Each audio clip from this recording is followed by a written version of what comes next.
La souveraineté perdue dans un sachet de semences. Aujourd'hui, une grande partie des semences utilisées au Maroc provient de multinationales étrangères, notamment israéliennes, françaises, néerlandaises et américaines. Israël est devenu un acteur majeur, car ses variétés sont spécialement conçues pour les climats arides, similaires à celui du Maroc. Dans les céréales, le blé tendre et le maïs sont fortement dépendants des semences certifiées importées. Le blé dur est un mélange de semences locales et étrangères. L'orge reste partiellement locale. Dans les légumes, la dépendance est massive.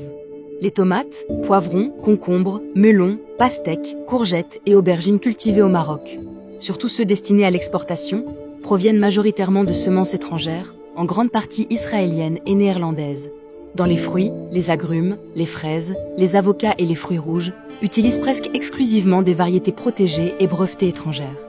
Plus de 90% des légumes d'export marocains sont aujourd'hui issus de semences étrangères. Ces semences sont hybrides, brevetées, non reproductibles et doivent être rachetées chaque année. Elles appartiennent juridiquement aux multinationales qui les vendent.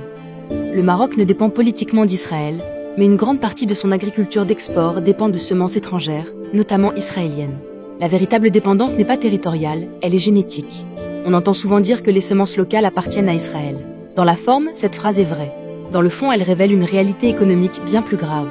Pendant des siècles, l'agriculture traditionnelle vivait de cultures concentrées autour des louèdes, des palmeraies et de quelques plaines naturellement fertiles. Une grande partie du territoire restait aride, mal irriguée, peu mécanisée et difficilement exploitable à grande échelle. Les semences utilisées étaient locales: orge, fèves, lentilles, pois chiches, tomates, melons, pastèques, oignons. Ces semences appartenaient aux agriculteurs, se ressemaient d'année en année, n'étaient pas brevetées et étaient adaptées au climat. À partir de 1912, avec l'arrivée de l'administration du protectorat français et sous l'impulsion du maréchal Lyautey, commence une véritable transformation structurelle de l'agriculture.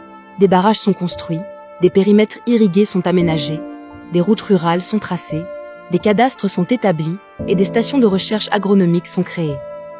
L'agriculture de subsistance est progressivement transformée en agriculture organisée, mécanisée et orientée vers l'exportation. De grandes plaines deviennent de véritables agricoles, transformant des terres partiellement arides et sous-exploitées en plateformes agricoles stratégiques. À partir des années 1970 à 1990, avec l'accélération de l'agriculture industrielle d'exportation, un nouveau basculement s'opère. Pour produire plus vite, plus gros et plus uniforme, les semences locales sont progressivement remplacées par des semences hybrides étrangères. Ces semences promettent des rendements élevés, mais elles introduisent une dépendance structurelle. Aujourd'hui, une grande partie des semences utilisées provient de multinationales étrangères, notamment israéliennes, françaises, néerlandaises et américaines. Israël est devenu un acteur majeur, car ses variétés sont spécialement conçues pour les climats arides. Dans les céréales, le blé tendre et le maïs sont fortement dépendants des semences certifiées importées. L'orge reste partiellement locale. Dans les légumes, la dépendance est massive. Les tomates, poivrons, concombres, melons, pastèques, courgettes et aubergines destinées à l'exportation proviennent majoritairement de semences étrangères, en grande partie israéliennes et néerlandaises. Dans les fruits, les agrumes, les fraises, les avocats et les fruits rouges utilisent presque exclusivement des variétés protégées et brevetées étrangères.